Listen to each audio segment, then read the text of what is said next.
While it's absolutely expected that movie sequels don't just stick to the status quo of the original film, it can be hugely disappointing for audiences when beloved characters don't return for whatever reason. For though filmmakers can find sensible ways to temporarily write characters out of their franchise until the actor is able to return, sometimes they just kill them off between movies. And while they're not always bad, it's incredibly easy for filmmakers to piss off their fanbase by sending characters to their graves so unceremoniously. With that in mind, Whatculture here with insulting ways characters were killed off between movies. Newt and Hicks crash land, Alien 3. It wouldn't be a list about characters killed off screen without Newt and Hicks from Aliens. The infamy of these deaths doesn't make them any less frustrating though, and going into Alien 3 blind and realizing that 2 out of the 3 survivors of Aliens had died between sequels, 2 of the best characters in that movie no less, is the first sign that the film is going to be disappointing. The worst thing is though that their deaths could have meant something in the long run. Ripley's inability to once again make it home and crashing after defeating the Xenomorphs acts as the tragic crux of the film, and losing her 2 closest allies so unceremoniously could have added to that. However, the abruptness of the revelation, as well as the ugliness of how they're dispatched, feels wholly unnecessary at best, and at worst, undermines the heroic final act of Aliens, as well as wasting the relationship forged between Ripley and Newt. It's been over 25 years, but fans still aren't over it. Emma Frost and the other mutants die during the time skip, X-Men Days of Future Past. Look, nobody is going to give January Jones 5 stars for her performance as diamond-sharp telepath Emma Frost in X-Men First Class, but the character was still intriguing enough that she deserved better than this. Frost ultimately didn't return for sequel Days of Future Past, where Magneto simply makes a passing mention that she and several other supporting mutants from First Class were tortured to death by villain Dr. Bolivar Trask in the time jump between movies. Though it's absolutely fair to say that Days of Future Past already had a colossal cast of characters to juggle given that it collided 2 X-Men timelines together, it's a damn shame that these mutants couldn't have at least been dispatched on screen in a brief action sequence. Brody dies of the fear, Jaws the Revenge. You don't need me to tell you that the original Jaws is one of the greatest thrillers of all time, as Steven Spielberg blended great human drama between a cast led by Roy Schneider's Martin Brody and pant-crapping terror cultivated by a massive, mostly unseen shark. Of course, being a major blockbuster more than it is a horror movie, the characters overcome their initial fear of being chomped to death by hundreds of sharp teeth, head out, blow up the shark, and live happily ever after. Well, only if you make the smart decision to not watch any of the dreadful sequels, that is. Getting more and more ridiculous with each movie, Jaws the Revenge actually picks up with Brody's family and reveals that after the events of Spielberg's classic, Martin actually died. Of fear! When the shark returns, Brody's son claims his dad died of a regular heart attack, to which his mother replies, no, he died from the fear. The fear of it killed him. Now I understand the potency of the fear. I always think it'll end up killing me after a night of heavy drinking. But this is fear of a shark that Brody blew up. Couldn't he have, just not gone in the ocean ever again? Alex gets hit by a brick. Final Destination 2. It might be foolish to get invested in characters from a horror franchise, as they're about as fragile as me when I visit the comments section, but few have received a death as throwaway as Final Destination's original hero, Alex. The original flick is all about Alex and girlfriend Clea finding a way to stop the Grim Reaper coming for them, landing on the solution of making it skip them to move on to the next victim. The sequel, however, reveals what happened to the pair after the original's ambiguous ending, with Alex dying and Clea surviving by confining herself to a padded psychiatric hospital. Alex's death is relayed in a news report, which explains he remained in his own home following the events of the first movie, eventually being killed by a rogue brick falling on his head in an alley. In the context of the franchise, being bludgeoned to death by a random brick isn't all that out of place, but it doesn't really gel with how smart and careful the character had been before then, and makes the struggle of the first film seem kinda pointless. Tom Hagen gets brushed under the carpet, The Godfather Part 3. Tom Hagen is undoubtedly one of the most memorable, even iconic characters in the Godfather saga. Yet after making prominent appearances in the series' first 2 films, Hagen is nowhere to be seen in The Godfather Part 3, with only a passing mention that Hagen didn't live to see his son Andrew become an ordained Roman Catholic priest. Absolutely no indication is made as to when or how Tom passed away, which only compounded the disappointment many felt by the third Godfather movie as a whole. It stings all the more given that the reason for Hagen's absence is simply that the film's producers refused to pay Robert Duvall's requested salary. He was offered just a fraction of Al Pacino's fee, and so he decided to walk. As a result, Hagen's role in the series was basically swept under the carpet with a single line of dialogue, and B.J. Harrison was appointed as the family's new lawyer advisor. Detective Tapp's fate is revealed in a video game. Saw 5. Danny Glover's Detective Tapp is seemingly mortally wounded at the end of the first Saw movie. But as often is the case with this franchise, nobody is ever really dead unless you actually see it. Consequently, fans waited for an answer to whether or not Tapp succumbed to his wounds, expecting some kind of grand twist. Then Saw 5 revealed that, yep, Tapp was dead, with his picture being included in a memorial for victims of Jigsaw's game. While that's not too insulting, as it's easy to put 2 and 2 together that the character simply succumbed to being shot, his true fate was actually revealed in the Saw video game tie-in. In this release, it's shown that Tapp was taken by Jigsaw after being shot, and forced into a series of sick games which he escapes and earns his freedom. But then, in that game's sequel, it's explained Tapp killed himself after escaping. As a result, Tapp is the only character on this list to not only die between movie sequels, but video game sequels as well. Sarah Connor succumbs to leukemia, Terminator 3: Rise of the Machines. Perhaps the biggest bummer about the third Terminator movie was the absence of Sarah Connor due to Linda Hamilton understandably feeling that Connor's arc was completed at the end of Terminator 2, not loving the sequel script, and being concerned about James Cameron's lack of involvement. And so, midway through Terminator 3: Rise of the Machines, Sarah's son John reveals that Sarah died of leukemia sometime prior, albeit while living long enough to see 1997's Judgment Day pass without incident. Though explaining Sarah's absence without killing her off would admittedly have been extremely difficult, short of making her MIA, for one of the greatest heroines in the history of sci-fi and action cinema to be so unceremoniously offed was a huge disappointment. In the very least, this was eventually undone by 2019's sixth film, Terminator Dark Fate, which brought Connor back into the fold as a decades-hardened Terminator hunter. Hamilton absolutely crushed it as the aged yet still incredibly badass Sarah, even if the rest of the movie's creative choices weren't quite so popular.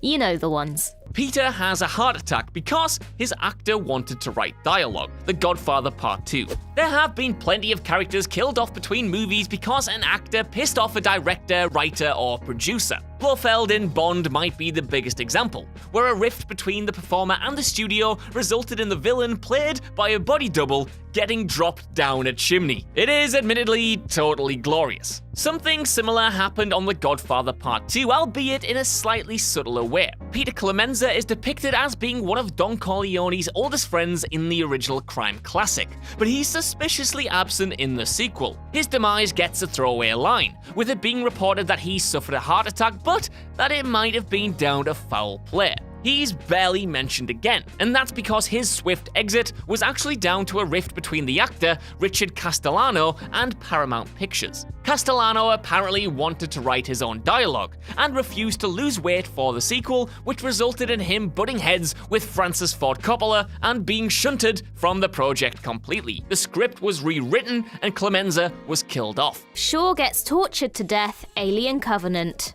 Now, Prometheus certainly had its fair share of issues, but in the very least, Elizabeth Shaw was a compelling and appealing protagonist to lead a new trilogy of Alien movies, with the first of Scott's Alien prequels teeing up a sequel where Shaw and android David would venture to the engineer homeworld.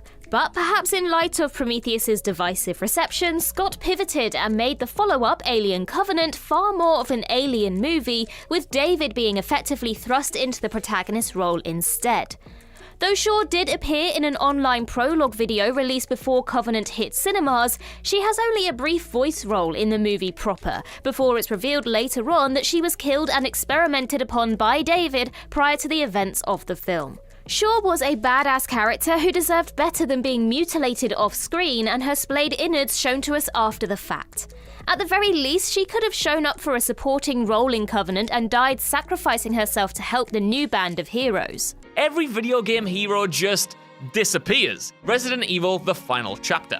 Paul W.S. Anderson's Resident Evil franchise absolutely resents the people who enjoy it. From movie to movie, the writers constantly disregard their own continuity, picking and choosing the parts they need and taking a big old wee on everything else. What they hate more than coherent storytelling, though, is the source material the movies are actually based on, as iconic video game characters are relegated to 2-bit imitations. All that seems set to change by the end of the 5th film, however. The finale of that saw hero Alice teaming up with former villain Wesker, as well as Jill Valentine, Leon S. Kennedy, and the legendary Ada Wong from the video games, for a last stand in the White House against the hordes of the incoming undead. It provided an image and a setup so damn cool that there was no way even Paul W.S. Anderson could dick it up. Of course, that's exactly what he did, and the next movie, The Final Chapter, picks up in the immediate aftermath of this battle, where Alice is the only survivor. It's never explained what actually happened, and you never get to see the action yourself, and the video game characters who were finally set up to do something, anything, were just gone. Aurra Singh was killed by Beckett, apparently. Solo: A Star Wars Story. Solo: A Star Wars Story contains a moment that's at once a fan-serving Easter egg and a crushing revelation in and of itself. You might not know the name Aurra Singh, but you'll certainly recognise the distinctively attired bounty hunter with deathly pallid skin and striking red hair, briefly glimpsed during the Phantom Menace's Tatooine pod racing sequence. Despite her brief appearance, her unique design struck a chord with fans who desperately wanted to know more about her. Many years later, Singh was featured in a handful of episodes of animated series Star Wars: The Clone Wars, as voiced by Jamie King, but that was the last we saw of her. However, Singh's speculated about fate was finally sewn into Solo when Lando Calrissian mentioned that Tobias Beckett killed her, to which Beckett replied, "Pushed her, pretty sure the fool killed her." While on one hand it was neat to hear Singh's name mentioned in a major Star Wars movie, that it was only to announce her death was a crying shame. Dawn kills herself. Palindromes. Welcome to the Dollhouse is as extreme as indie black comedy gets. The cult classic focuses on Dawn, a shy, bullied preteen whose terrible family life is made much worse by her school life. Her existence is, as it's repeatedly stated, all around terrible. But buried within the film's cynical view of the world is the promise that things will get better for Dawn as she moves into high school and then later college. That's the optimistic dream the film ends on, well as optimistic as Welcome to the Dollhouse can get anywhere, leaving fans to ponder how Dawn's adulthood would turn out. Flash forward 9 years and fans had to wonder no more, as the spiritual sequel Palindromes opens on her funeral. It turns out after school, Dawn went to college, put on weight, got pregnant, and then killed herself. It's the kind of resolution that was perhaps inevitable for someone in this particularly bleak world, but it felt like a needlessly nasty end, extinguishing any of the hope found in the original movie. The writer and director of both movies apparently realized this as well, and again 10 years later brought Dawn back in Wiener Dog, with her apparent demise never being explained. Donna dies randomly because Meryl Streep wanted out. Mamma Mia, here we go again. The Mamma Mia sequel is perhaps the only film in history to actively shove Meryl Streep to the periphery and decide it needed less of her. Well, sort of. When a sequel to the hit ABBA-themed musical rom-com was announced, many were naturally excited to see the Oscar-winning legend back among the main cast. Yet, as Streep proved to be strangely absent from the film's marketing materials, they became understandably suspicious. And as it turned out, that's because Streep's character Donna died of an unspecified cause prior to the events of Mamma Mia, Here We Go Again. Basically, the film pulls a Godfather Part 2 and spends much of its runtime on decades prior flashbacks with the part of a younger Donna played by Lily James. Donna's death was a bit of an unnecessary bummer, all things considered, and the fact that we don't learn precisely what happened to her didn't help at all. The reason for killing her off between films was apparently due to Streep's unwillingness to return for a major role in the sequel, and in the words of producer Judy Kramer, her desire to leave this to the younger ones. As if to prove to audiences she didn't completely nope out of the project though, Streep does appear briefly at the end of the film, showing up as a ghost during the christening of her daughter Sophie's son. Yet given that Streep's name and face were still featured prominently on the movie's posters, it felt like a bit of a crass bait and switch. Everyone explodes. G.I. Joe Retaliation. Sometimes a sequel gets made and you just have no idea why. G.I. Joe Rise of the Cobra at best was a complete misfire and at worst, completely embarrassing for everyone involved, especially actor Channing Tatum, who quickly became a bona fide movie star following the picture's release. Paramount pushed ahead with a sequel anyway though, subtitled Retaliation, bringing Tatum back but dropping pretty much the rest of the cast from the original, including Marlon Wayans' Ripcord. Tatum reportedly wanted nothing less than to return for the sequel, but was contractually obligated to. Fortunately for him, he's killed off quickly in the opening, as an airstrike takes out all the original G.I. Joe members, making it clear that he was only brought back for 10 minutes, so Paramount could use his stupid sexy face to con people into paying for a sequel they didn't really want to see. It's the rest of the cast that pulled the shortest straw though. The studio obviously didn't want to pay for the actors to return just to give them a dignified demise, presumably as they couldn't capitalize on their image like they could Tatum's, and instead just implied that they also died in the explosion. Becky dies in a car accident while pregnant, Clerks 3. Clerks 2 seemingly arrived at a pretty sunny ending for Dante, who ends up proposing to his pregnant girlfriend Becky.